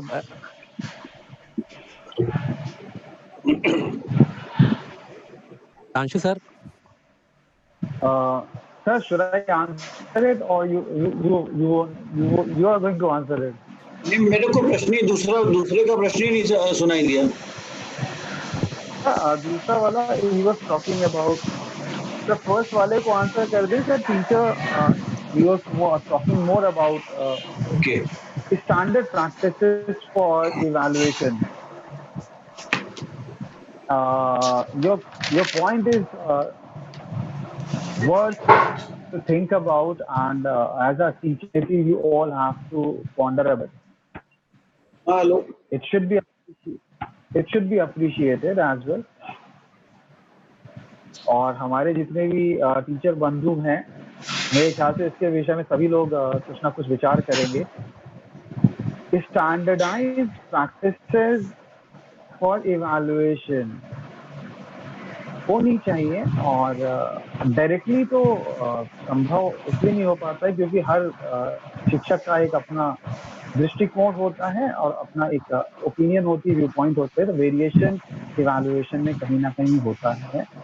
और जिस बातों को आप मुकुल कह रहे हैं वो भी बहुत हद तक ठीक है, लेकिन ये बिल्कुल इस टाइप की समस्या है जैसे हम आपसे कहें what you want to do, do you want to eat more और you want to sleep more. अगर हम लोग क्वालिटेटिव फैक्टर्स को लेते हैं तो क्वांटिटेटिव फैक्टर्स रोकते हैं, क्वांटिटेटिव फैक्टर्स को लेते हैं तो क्वालिटेटिव फैक्टर्स रोकते हैं। तो डायरेक्टली एंड मोर ओवर जो टीचर की ऑटोनॉमी होती है उसको भी डायरेक्टली कोई कॉन्फ्रंट करना अच्छी चीज नहीं रहेगी। लेकिन जो चैलेंज इवैल्यूएशन सिस्टम है इसको इवॉल्व करने के बाद से टीचर्स के ऊपर एक डेफिनेटली इनडायरेक्ट प्रेशर होता है, और जो इनसिंसियरिटी के साथ में कॉपीज चेक होते हैं या कह लीजिए लैक ऑफ सिंसियरिटी होती है, वो बहुत हद तक होती है क्योंकि हमें ये पता होता है कि इसके ऊपर बच्चे की एक्सेसिबिलिटी हो सकती है हमारे इवैल्यूएशन के। और over the period of 4 years, ये हम आपसे सिर्फ अपने एक एक्सपीरियंस की बातें कर रहे हैं, तो 4 साल 5 साल का हम लोग का अनुभव रहा चैलेंज इवैल्यूएशन का। उसमें एक जो स्टूडेंट से टीचर्स ने उन चीजों को बहुत सिंसियरिटी के साथ में लेना शुरू किया और पॉजिटिव रिजल्ट आए। So that's the way how we can do it. और एक तरीका और है लेकिन थोड़ा सा फ्यूचरिस्टिक है, उसमें ये किया जा सकता है कि इवैल्यूएशन जैसे ही खत्म होता है हमारे पास एक कहते नहीं, आज के दिन में हम लोग जिससे भी काम कर रहे थे वो डेटा पे काम कर रहे होते हैं, और सारे स्टूडेंट्स का डेटा हमारे पास ईमेल का होता है। इवैल्यूएशन कंप्लीट होता है, इवैल्यूएशन होने के बाद जितनी इवैल्यूएटेड आंसर शीट है उसकी सॉफ्ट कॉपी हम लोग मेल बैक कर सकते हैं सारे स्टूडेंट्स को, so that they are going to have a free access. और उसके लिए उसको फ्रेम नहीं करना है, they can have a free access to all the evaluated answer sheet. So we can always have this kind of a society or the educational society जहाँ पर stakeholder and those who are rendering the service दोनों ही एक दूसरे को assess कर सकते हैं what is going on and what is not going on. So that is one of the thing which may be in the time to come. And I hope, Mukul, I have answered your query.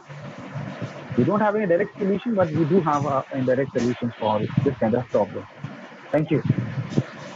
Thank you sir. और कोई बेटा? अंजलि, आप क्या पूछना चाहती हैं? Anjali, sir I want to ask like NEP की effect masters degree पे क्या पड़ा है? बेटा फिर से पूछिए। एनईपी का इफेक्ट मास्टर्स की डिग्री पे क्या पड़ रहा है? Like I want to opt for it, but अगर ये ऐसे कुछ चेंजेस हो रहे हैं तो उससे मुझे क्या कुछ बेनिफिट मिलेगा मास्टर्स की डिग्री में? सर देखिए, मैं फिर से क्लियर कर दूं, पॉलिसी होती है, सभी को क्लियर कर दूं कि पॉलिसी अभी आई है। पॉलिसी मतलब होता है कि हम आगे क्या करेंगे, अभी कोई इसमें क्या एक्चुअल स्टेप लिए जाएंगे। मल्टी डिसिप्लिनरी की बात है, इसका अर्थ नहीं कि बाकी इंस्टीट्यूट खत्म होकर के अगले दिन यूनिवर्सिटी में मर्ज कर दिया जाएगा, अभी नहीं है। पॉलिसी केवल हमारे आगे हम क्या करेंगे उसके बारे में एक अपना इंटेंशन बता रहा है।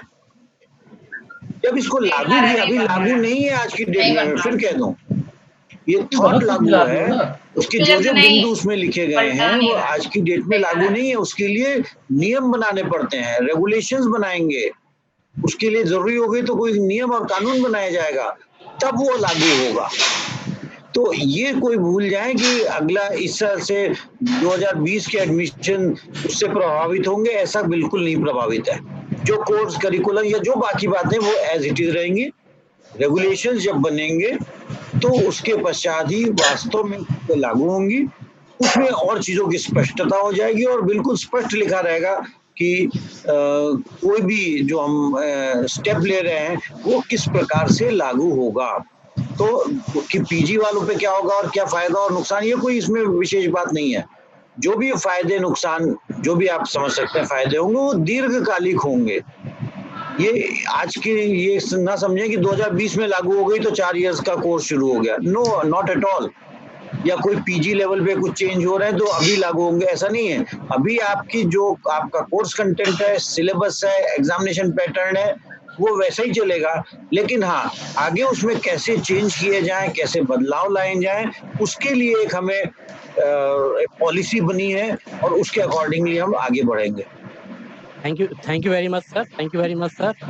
Now, after the question answer session, I would like to call Dr. Ajay Shukla, sir, the convener of this webinar, to present the summary of the webinar. Sir, Dr. Ajay Shukla, sir.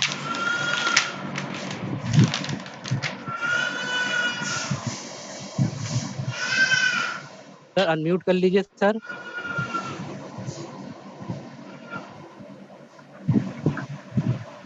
सभी उपस्थित जनों को हमारा प्रणाम।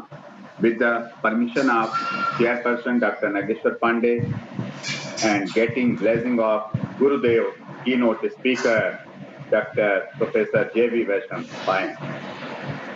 Guest Dr. Sudhanshu Pandey ji, Vice Principal of the college Dr. Arun Mishra sir, Faculty in charge Dr. K.K. Shukla sir, and our seniors of different faculty in the webinar.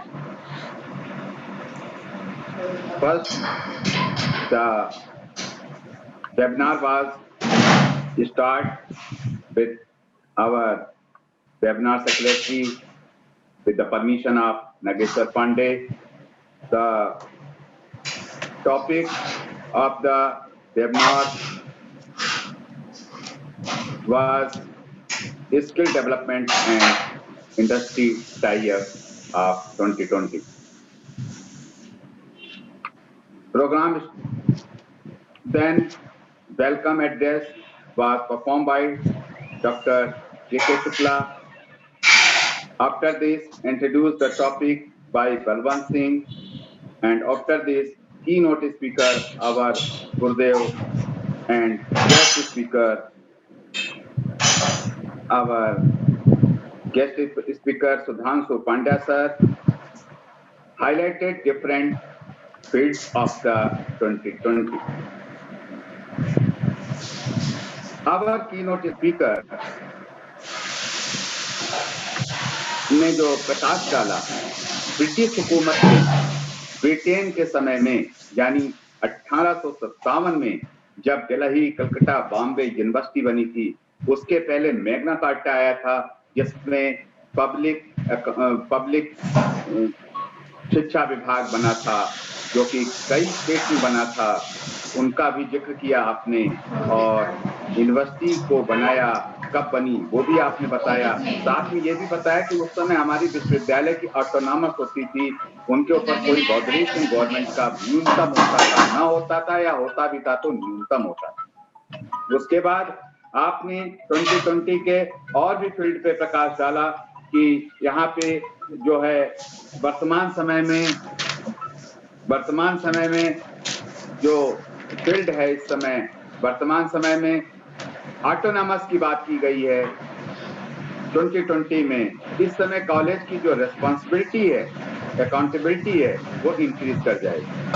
साथ में ये भी बताया कि हर यूनिवर्सिटी के under में कुछ ही college होंगे और उनका नॉमिनल जो मैनेजमेंट है वो यूनिवर्सिटी देखेगा, लेकिन classroom, class development, deliver lecture, quality of lecture, ये सभी जिम्मेदारी कॉलेजेस के ऊपर होगी।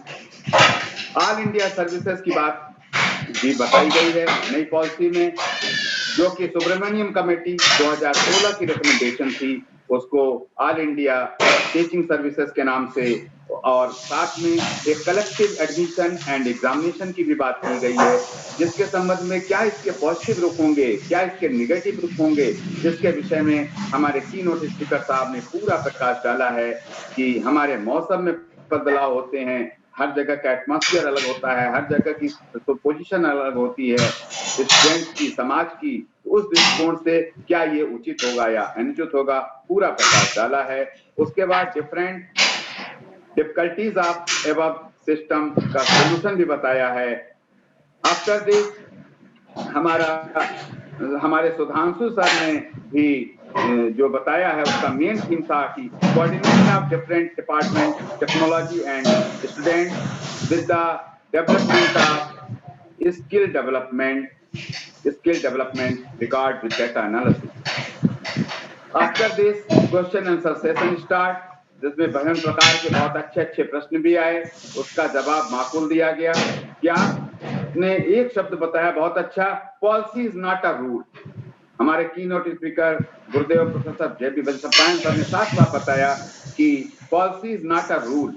आप घबराइए नहीं, ये कोई नियम नहीं है। अब इस पर जब रेगुलेशन बनेंगे, नियम बनेंगे, ऑर्डिनेंस आएगा, तब जाके ये रेगुलेशन का रूप लेगा, रूल बनेगा, तब ये आपके ऊपर एप्लीकेबल होगा। इससे बहुत सी समस्याएं छात्रों की सॉल्व हुई। एक छात्र ने कहा क्या अभी हम तत्काल प्रभावित होगा? नहीं, तत्काल कोई प्रभाव नहीं पड़ेगा इसका, ये जब रेगुलेशन बन जाएगा तब इसका प्रभाव पड़ेगा। तो इस प्रकार से हमारा ये शुरू से कार्यक्रम जो कि इनॉग्रेट हुआ और यहाँ तक पहुंचा, क्वेश्चन आंसर सेशन समाप्त हुआ। बीच में हमारे प्रोफेसर नागेश्वर पांडे सर ने चेयरपर्सन के रूप में उद्बोधन किया और उन्होंने बताया कि new education policy towards the development of nation, जो हमारी नेशन है उसके विकास से संबंधित है और निसंदेह राष्ट्र को इसका अच्छा लाभ मिलेगा। धन्यवाद। Thank you very much, sir. Now, I would like to request Honorable Dr. Arun Kumar Mishra, sir, Vice Principal and Co-Chairperson of this webinar, to give the vote of thanks. Sir. Okay, Arif. Thank you, Arif. आज हम अपने महाविद्यालय के वाणिज्य संकाय के माध्यम से ये एक राष्ट्रीय वेबिनार का आयोजन मुख्य रूप से national education policy skill tie up with and it's tie up with skill development and industry tie ups के ऊपर एक संगोष्ठी का आयोजन हुआ, जिसको मुख्य रूप से संबोधित करने के लिए हमारे संकाय प्रभारी प्रोफेसर डॉक्टर के शुक्ला द्वारा जो की नोट स्पीकर का चयन किया गया, प्रोफेसर जेवी बैसम्पायन सर, उसके चयन के लिए मैं अपने प्रभारी को बहुत-बहुत धन्यवाद देता हूँ कि उन्होंने यह चयन करके हमारी पूरी आज की इस वेबिनार के आयोजन की जो प्रतिभा है उसको बढ़ाया, उसकी व्यवस्था को बहुत उन्नत किया है। हम उनका आभार व्यक्त करते हैं। मुख्य रूप से आज के जो की नोट स्पीकर प्रोफेसर जेवी बैसम्पायन, जैसा कि उन्होंने स्वयं अपने उद्बोधन में कहा कि तीनों लोग जो उनके छात्र रहे हैं, वो आज महाविद्यालय में भी अपनी सेवाएं इस प्रकार दे रहे हैं, उस पर उन्होंने अपना आशीर्वाद दिया। हम सर बहुत-बहुत आभारी हैं आपके कि आपके दिखाए रास्तों पर और आपके बताए हुए रास्तों पर चल करके हम महाविद्यालय की सेवाएं कर पाएंगे। हम आपके बहुत-बहुत आभारी हैं। दूसरी बात, आपने समय दिया और पूरे समय उपस्थिति अपनी बनाए रखी, छात्रों के प्रश्नों के उत्तरों को भी दिया, उसमें पूरी रुचि बनाए रखी, बड़ी सरलता से अनेक सारे विषयों पर अपने विचार रखे। वो एजुकेशन सिस्टम को लेकर के ऑटोनॉमी वर्सेस उसको कितना और ऑटोनॉमी के ऊपर और अकाउंटेबिलिटी के ऊपर, एग्जामिनेशन सिस्टम के ऊपर जो चीजें आपने वस्तुतः अपने अनेक सारे प्रशासनिक दायित्वों के निर्वाह के क्षेत्र में अनुभव की और उनको मैंने ये देखा है कि आपने मॉडिफाई भी किए हैं बहुत सारी चीजें। कानपुर विश्वविद्यालय में जो आपने सारे चेंजेस लाए, मैं आपके इस कार्य से बड़ा प्रभावित हुआ था, सभी लोग प्रभावित हुए थे, जो चैलेंज एग्जामिनेशन सिस्टम आपने लागू किया। इन सारी चीजों में साथ ही साथ आपने कहा ना क्वालिटी एजुकेशन के लिए जो कमिटेड टीचर्स, मोटिवेटेड टीचर्स, और तभी हम जा करके इस सारी व्यवस्था को बदल पाएंगे। हम सर आपके इतने सरल और महत्वपूर्ण उद्बोधन के लिए बहुत-बहुत आभारी हैं। आप जिस प्रकार हमारे निमंत्रण को, हमारे रिक्वेस्ट को स्वीकार करके हम लोगों को समय दे देते हैं और हमारी इस गौरव को बढ़ाने में अपना योगदान देते हैं, इसके लिए सर महाविद्यालय की ओर से संपूर्ण महाविद्यालय परिवार आपका ऋणी है और आपके प्रति अपना आभार व्यक्त करता है। आपने सुधांशु पांड्या सर, जो कि जिनका की संबंध हमारे महाविद्यालय से पूर्व से ही है, मुझे जहाँ तक यदि मैं गलत नहीं हूँ, पांड्या सर जो हमारे महाविद्यालय के लॉ फैकल्टी के सीनियर प्रोफेसर हुआ करते थे, आप शायद उन्हीं के बेटे हैं और वो कानपुर यूनिवर्सिटी विश्वविद्यालय में आज की तारीख में वो एक प्रोफेसर की पोस्ट पर हैं, मैनेजमेंट फैकल्टी को ऑर्गेनाइज कर रहे हैं। आपके संबंध में मैं क्या कहूँ, सर ने पहले ही कर दिया कि you was the pillar at that time when he was in the Kanpur, और आपने स्टैटिस्टिक्स, फाइनेंस और इन फील्ड्स पे जो कार्य किया और उसको सिस्टम को भी अपने कॉन्ट्रीब्यूशंस दिए कानपुर विश्वविद्यालय में अपने योगदान से, व्यवस्था को एरर फ्री सिस्टम बनाने में, डेवलप करने में जो आपने अनेक योगदान दिए। और हमारे महाविद्यालय की पिछली बार भी एक आयोजन में आपने अपना समय दिया, आज भी अपना उद्बोधन के माध्यम से समय दिया। आपके उद्बोधन में मुख्य रूप से जो इंडस्ट्री टाई-अप्स के बारे में विशेष योगदान दिए गए। हम सर आपके बहुत आभारी हैं और थैंक करते हैं आपका भी।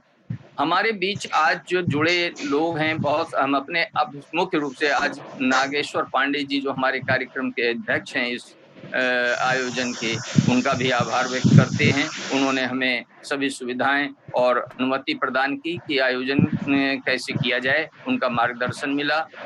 अपने सभी फैकल्टी इंचार्जेस का, जिन्होंने अपना बहुमूल्य समय दिया और हमारे इस कार्यक्रम की शोभा बढ़ाई, उनका हम बहुत-बहुत धन्यवाद करते हैं।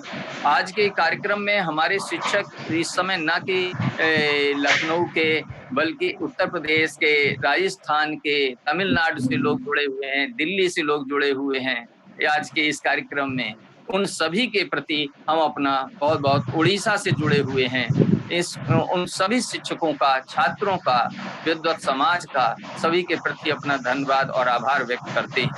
आज के इस कार्यक्रम के सफल आयोजन के लिए मुख्य रूप से डॉक्टर के शुक्ला, हमारे संकाय प्रभारी हैं, जिन्होंने इसका आयोजन किया, हमारे कन्वीनर डॉक्टर अजय शुक्ला, को कन्वीनर डॉक्टर बलवंत सिंह और मोहम्मद आरिफ ने बड़ी सफलता के साथ इसको ऑर्गेनाइज करने में जो अपना समय दिया है, इन सब का बहुत-बहुत आपका क्या धन्यवाद, आप हमारे परिवार के हैं और आपने बड़ी सुंदरता के साथ इस कार्यक्रम को ऑर्गेनाइज कराया।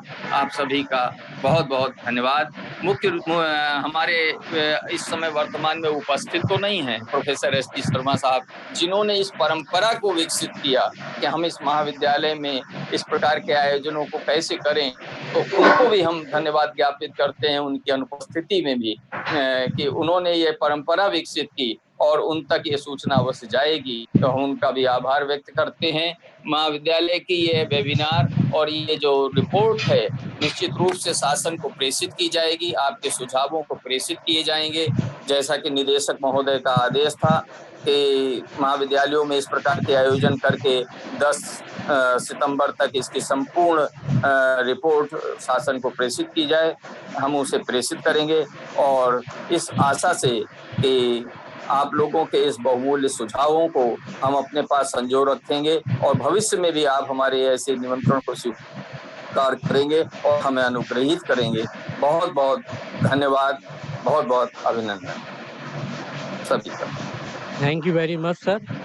Now we have reached the end of the journey. It is the time to close the webinar. With the permission of chair, can I close it? Sir, क्या webinar को close किया जाए sir? Chairperson sir, principal sir. हम आप सब लोगों से एक निवेदन के साथ कि जो हमारे नोटिस स्पीकर प्रोफेसर साहब ने सर आपकी आवाज सर आपकी आवाज सर जो है थोड़ा सा हाँ जी सर। हम इसके समापन के समय एक निवेदन अपने सब विद्वान साथियों से करते हैं कि जो परम विद्वान हमारे गुरुदेव प्रोफेसर वैशंपायन साहब ने हमको आशीर्वाद स्वरूप अपने अमूल्य वचन अपने जीवन में उतारने के लिए दिए हैं, हम उनका अक्षरशः पालन करेंगे और अपने शिक्षकों के दायित्व के गौरव को बढ़ाएंगे। इसी के साथ इस वेबिनार का समापन किया जाता है। Thank you very much, sir. Thank you all participants, dignitaries, and media personnel for organizing such a wonderful webinar. Thank you everyone. Thank you. Sir. Thank you, sir.